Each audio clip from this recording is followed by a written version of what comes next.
so much for tuning in to another awesome episode of the Delco Duo. I'm one half of the Delco Duo, Monica Cryan. And I'm Kelsey Fabian, the other half of the Delco Duo, temporary, because I'm filling in for Jenna Meisner while she's on her maternity leave. Yeah, that's going to wrap up soon, too. So we're all anticipating Jenna's return. So the premise is we take some of the issues that you send to us and we help you with a little bit of advice, help you with problem solving.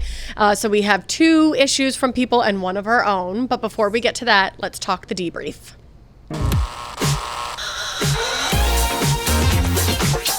Kels, this is such an epic weekend for you. It is here. It's the weekend I've been waiting for so much of my life at this point. Okay, I actually didn't realize that. I didn't realize. So Kelsey is going to see Adele. In Vegas. She's doing a residency there. It's the only place you can see her. She's not doing a tour. And she's hands down your favorite? Yes, I would say yes. So, I mean, I think what's so interesting is this is so relatable to so many people. She's the artist I've wanted to see most ever. But that's what I'm saying. That's what's so relatable about this is that there's like that 1 or 2 artists in everybody's life that they just want to see so bad, that this is such a dream come true. It's not just like, oh, I can't wait to see such and such. It's like a dream come true for you. Well, it is, and she's been so hard to see because she's not like, obviously so many people are dying to see Beyonce, right? But Beyonce goes on tours fairly often. Yes. Every couple of years. Adele doesn't. The last time I believe she went on tour, I think was 2016. It was when I was living in Portland, Maine at the time. So I was going to have to travel to see her anyway. And it was so hard to get tickets and they were sold out. And then scalpers were selling them for so much money and I couldn't afford it at the time. Yeah. And then she hasn't been on tour since. She's like done performances in certain places, but she hasn't done a tour since. So I've never been able to see her. And now she has a residency. Tried to get into the first residency. Couldn't. I remember you picked. Like, this is what now when I come into the picture is like, I feel like I've been following this story for a while now of Kelsey trying to get these tickets. Yeah, ever since she said she was going to do a residency in Vegas, tried to get the first round, didn't. And it's me and one of my best friends. We're both diehard Adele fans. And then this last time when she announced that she was extending the residency, we were like, okay, we got to try again. And we did. Now we had 4 people this time who were trying. None of us got picked except one person. I don't understand why it's so difficult to see the people nowadays. But you're able, luckily, to get 4 tickets when you do get picked. And they pick the show for you. Right. Like, you don't really have control over what show you're seeing. Right. So we just had to make it work. I'm so excited for you. This is going to be such an amazing show. I love like the whole Vegas thing because like you're in such a mindset already. Like you're going to Vegas, you're going to a hotel. Yes. And now and if you want you can gamble. You only do the slots. You only do the slots. But and then what I think so interesting is about concerts nowadays is attire is very important. Yeah. Everyone tries to emanate not just like the performer. I don't know if you've seen this, but like the vibe of the performer. Yes. So like for Taylor Swift, everyone's dressing up in glitter. Like an era of hers. Yeah, an era of hers. Beyonce was chrome. Yes, all chrome. Now Adele, which is interesting, I think this is good. It's like black. Like classy black. Adele's known for a lot of her like ball gowns or like vintage looks. So yes, it is definitely a very different vibe than probably a lot of artists when you're going to see. It also was a super intimate setting. That's what I'm most excited for. Even though it stinks that it's that hard to get tickets, it's in the Coliseum in Caesars and it's only 4,000 seats. Yeah.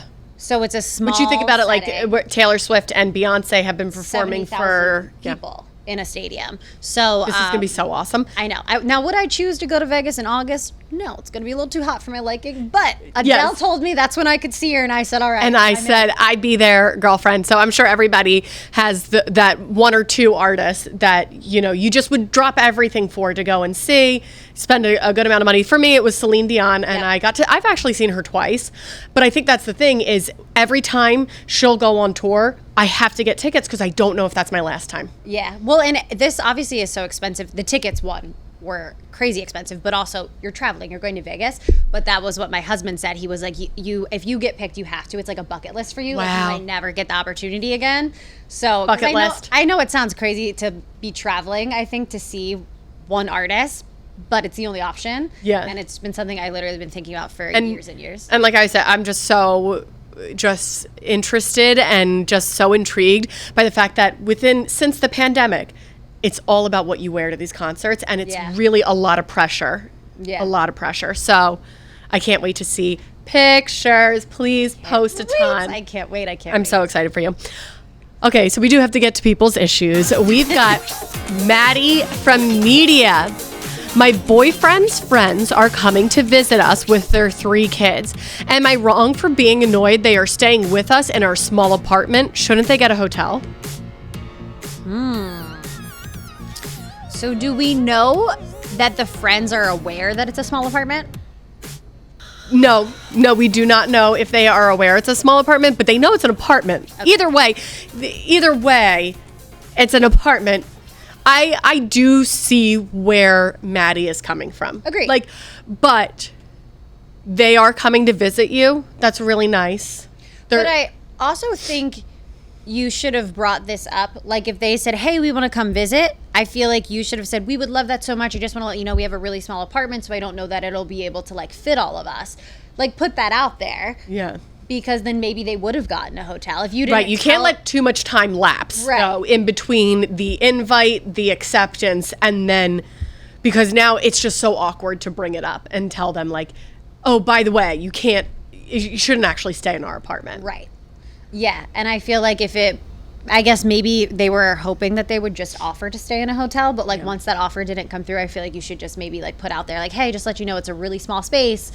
It's a lot of people in a small space, and then maybe they would take the hint. Maybe they would, but I think it's already expensive. You're traveling with 3 kids, so now you're talking a flight for 5 people. Yeah. That's really expensive. They're coming to see you. One of the reasons they probably came to see you is because they're okay, great, we've got a place to stay. You know what I mean? There's a lot of that. When people fly anywhere, they're oh, I can't wait to see Philly. Right.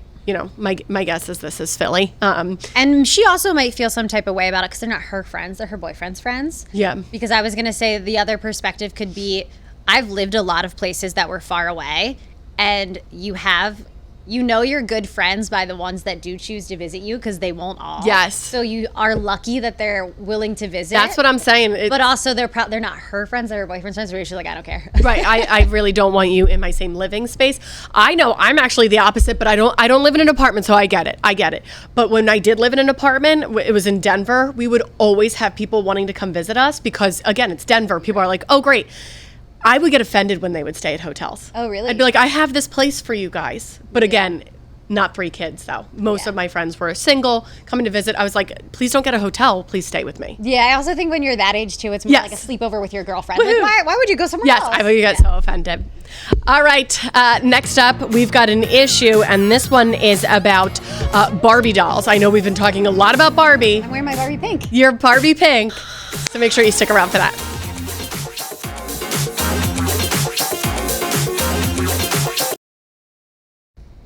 Welcome back. This is the Delco Duo, where you submit your issues anonymously, and we give you some advice with a Delco twist. Absolutely. So let's get to our next topic, and this comes from Trish from Tinicum.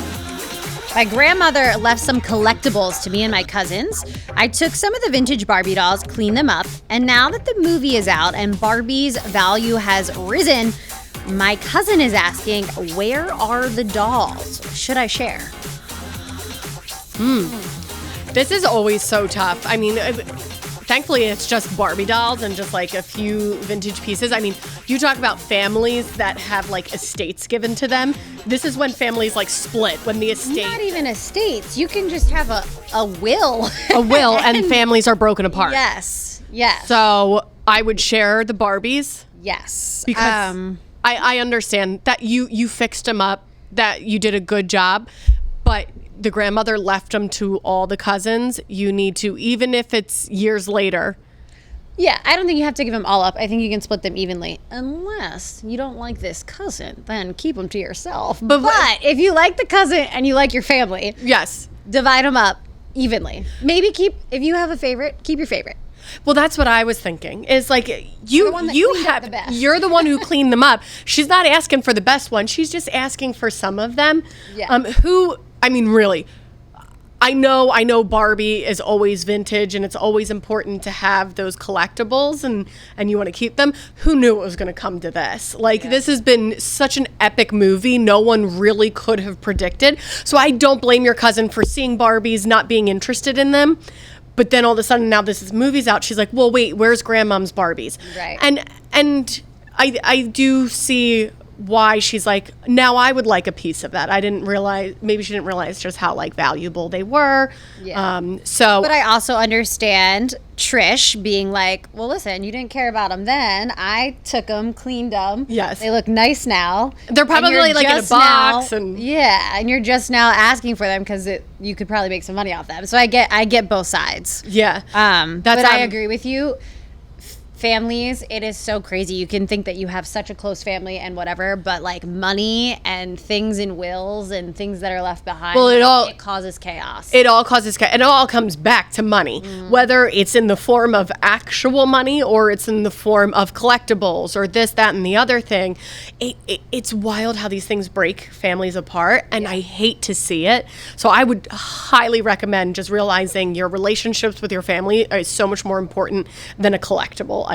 Unless, like I said, you're trying to get rid of your family. Yes, then in that case, keep all the Barbies and then realize you're going to lose your family. If you're like, this family really stinks, I'd like to get out of it. Well, then sure. But and then you can, like you said, you can control which one you give her. Just give her the one that, like, the Kate McKinnon of the Barbies. You know, Kate the one McKinnon that didn't clean up movies, as nice. like the crazy one that with like the crazy hair that everyone has tossed aside. Give her that one.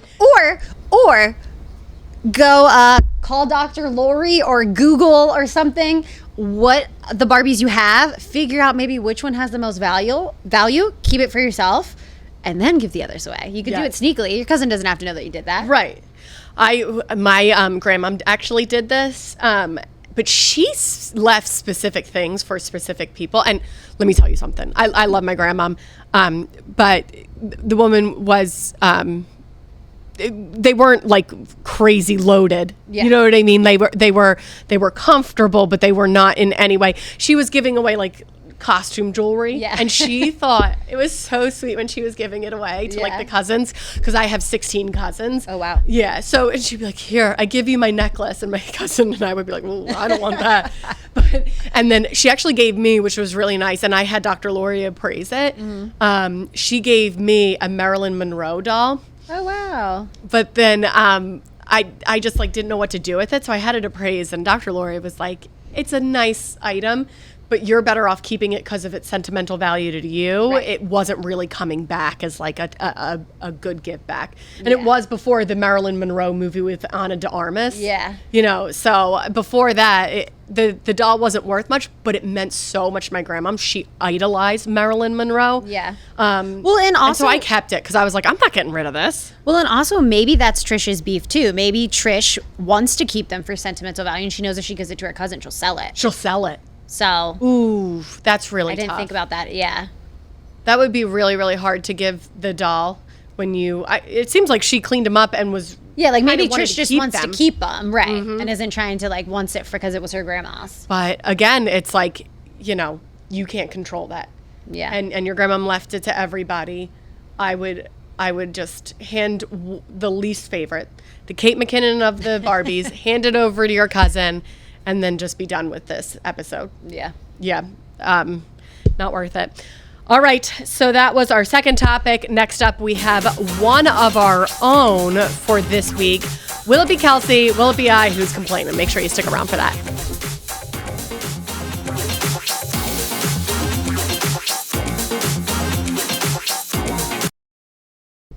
And welcome back to the Delco Duos on Saturday nights on PHL 17. Now it's time to get to one of our own issues this week.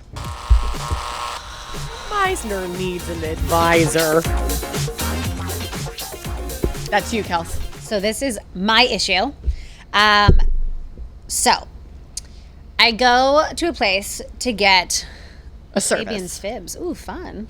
I go to a place to get a beauty service, right? Small little place. Only 2 people work there. Now, the girl I see, she does not own it. She just works there. There's the owner, is the other person that works there.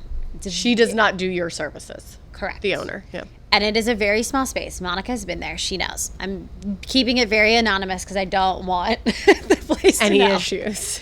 But the girl who, like, I get my services from, love it.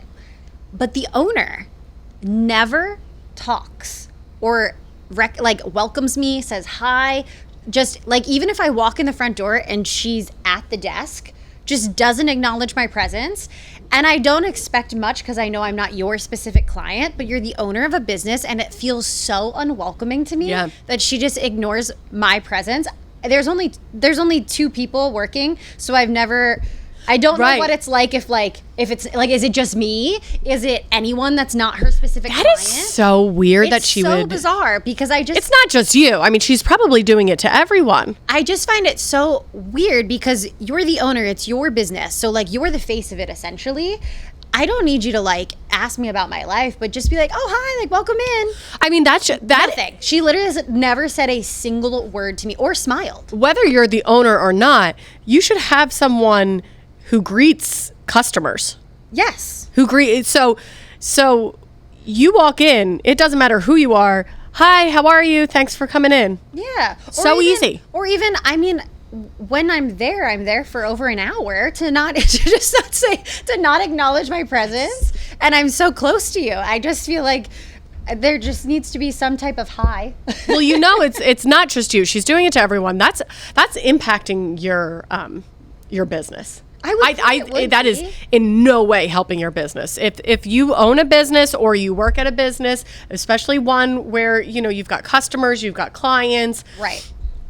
A simple hello, how are you? Well, and I know really go a long way. Right. And I know I'm not your direct client, but I also know you are benefiting from me coming to this facility that you own. Right. So, like, why wouldn't you just want to at least, like, acknowledge that there's another human? It's me, you, and the other girl who's doing my service. It's 3 of us. Especially, a place that has, like, a lot going on. Right. I understand, but you got to have one person to greet someone. But if it's not the owner, that's fine. It's somebody else. But you don't have that many people employed. No, when it's that small of a setting and there's literally 3 of us and one's the owner and one's the girl giving me my services, it just is really bizarre to me. And I thought the first time I went, I was like, oh, this maybe just is like, she's having an off day. She's just grumpy today. Right. You give someone the benefit of the doubt. Every time. I'm so confused by it. And it's a shame because you really liked the outcome. I really like the girl I see, so I will keep going, but it you will. I will, but it still leaves me like I shouldn't leave that place thinking about how it's so weird to me that that the owner acts like I'm invisible. Well, I think, and once again, like shooting yourself in the foot, because let's say you call and they're like, oh, sorry, she's not there this week, or, she's off, but you can see the owner. I wouldn't. No. Yeah, you're not seeing the owner. She's rude. She has taken no time out of her life or day to make you at least feel welcome. So I would not go see her. Yeah, it's just so bizarre to me. I just think it's the weirdest way to run a business. I don't know. I'm sure there are some people who actually would just stop going. And altogether. Listen, this is coming from someone who I am not the warmest and most welcoming person. I am willing to admit it. Monica will admit it probably as well. I am not an overly warm person on initial meeting, right? No. So I get it. So it's not like it's coming from like the person who's like, oh my God, hi, giving everyone hugs. I'm not that person. So if I think you're cold, whoa, you got to be really cold. Yes, you do. And I'm sure she's gotten that before. Like people have told her. Yeah. And you can be like that in your day-to-day life, but when you are running a business, because that's the precedent you're setting for all of your employees. Yes. You guys always joke here that I'm hard to read. Well, I should bring this girl in because you guys I would love to talk with her. If I'm hard to read, this girl's got to be impossible.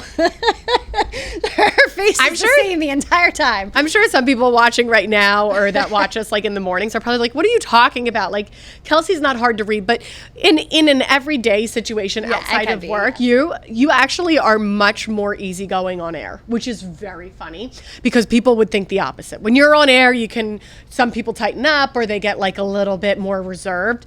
Kelsey is actually on air much more open, much more welcoming. Yeah, I would say the second the cameras go off. In the office setting, I like keep to myself. I'm like, I walk in at 3 a.m. I'm like, please no one say hi to me. It's too early in the morning. No greetings. Now, if I were going to the salon service at 3 a.m., I would appreciate the no greeting. Well, that's what I think is when we walk in at 3 a.m. in the morning and someone talks to me, I'm immediately like, please stop talking to me. Yes, that's how I feel. But so many people in the newsroom are like, hi, Kelsey, good morning. And I'm like, that's so nice of you. But like, every morning I really don't respond. No, you don't. But also at the same time, those aren't your clients. Those are your coworkers. You can totally blow them off. But it's like, again, I'm just so surprised that this woman who owns a business would be that off-putting. Yeah, our coworker Amanda always jokes. She's always like, "Yeah, I know not even to look in Kelsey's direction in the morning." she won't acknowledge me. That's why I do love. So when I come into work at 3, everybody goes up to the newsroom. Yeah. And I go into a little cave by myself into the weather center. And at first I hated it because I thought I was missing out on the newsroom. Because that just started in the pandemic. That started in the pandemic. Yeah. I always felt like I was missing out on the newsroom, but now that I've gotten used to it, I come in, I'm so cozy at 3 a.m. I'm still waking up. Mm-hmm. Anyway, all right. Thanks for bringing your issue to the table this week. Now we're going to get to our Delco trivia. Ooh. And thanks to someone who sent this in. Before playing for the New York Jets, Hall of Famer and Chester native Joseph Klecko played for the Aston Knights semi-pro and what college? There's a picture of him right there.